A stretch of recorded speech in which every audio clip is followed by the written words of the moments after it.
Do you want to draw hair like this? This is my character, and her hair is fluffy and messy. So let me show you the step-by-step first. First, I started out with a sketch, and then base color. And then from there on, I merged all the layers together, and then I started rendering. So this is before render, and this is after render. Do you want to draw like this? Let me show you. As you can see, I first started out with sketch, did some base color. I did the skin, color block the character, give it a blush. This is actually just a doodle, a quick doodle that I did, but I somehow really like the result. Here I did some base color.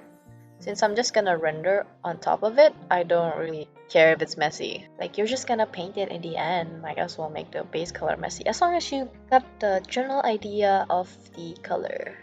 Then I color the line art, set the line art to multiply and lower the opacity. And from here and on, I just start rendering. As you can see, I started rendering from the hair. I use a darker color on top of her hair, and then use a lighter color, middle color, a darker color than her hair, and then I paint the hair. After the hair, I'd also paint her face.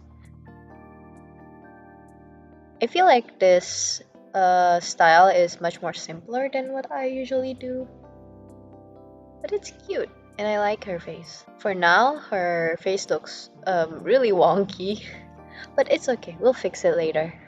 Here I render her lips.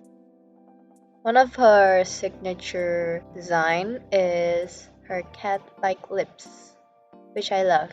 Then I continue rendering the hair. I don't know how to explain this. To be honest, I just get in the zone and paint the hell out of this. Ooh, the blush, so cute. And then the back under hair. I actually really like this green back hair thing.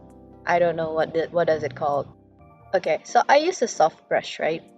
And when I use a soft brush, the ends has lower opacity, and I like to color pick the low opacity of that shade and then use it to shade. Let me explain. So this is hair. This all will be in one layer. This is the brush I'm using. It has a, as you can see, it has a lower opacity in the middle. Then this is the thicker. This is the darker color. I like to color pick this part to color the hair. I select more saturated and darker colors. Then I line the hair. And then using this part, color pick it and then shade it. This is basically how I shade hair, and this technique also will make you shade faster. Like literally, like you just have to color pick. Then adding the blue highlights. I also do the same with everything. Do this technique with basically everything. And for the highlight, since as you can see, this is a bit too strong for me, so I pick this part, color pick, and then color. Fixing it up, and you got yourself a hair. To make it more messy, you can also use the base color and do some strands. And then you, with the middle tone color, you shade it. I mean, you lined it, my bad. You lined it, and there you go. It's good. And that's about it. You do this with every part of the hair.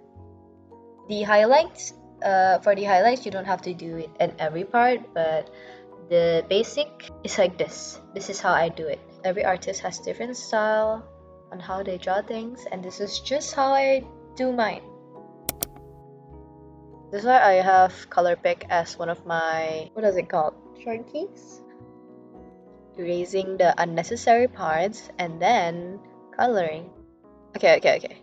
As you can see, I use a darker color to color the hair, and then using the middle tone, which I color pick from the edge of the brush stroke, I render it. I color in the inside of it, make it look like hair.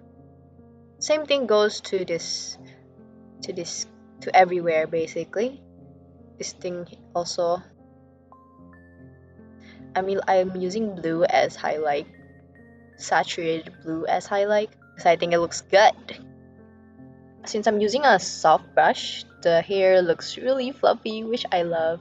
I also added some of the blue highlights on the other part, on the under bottom half of the hair.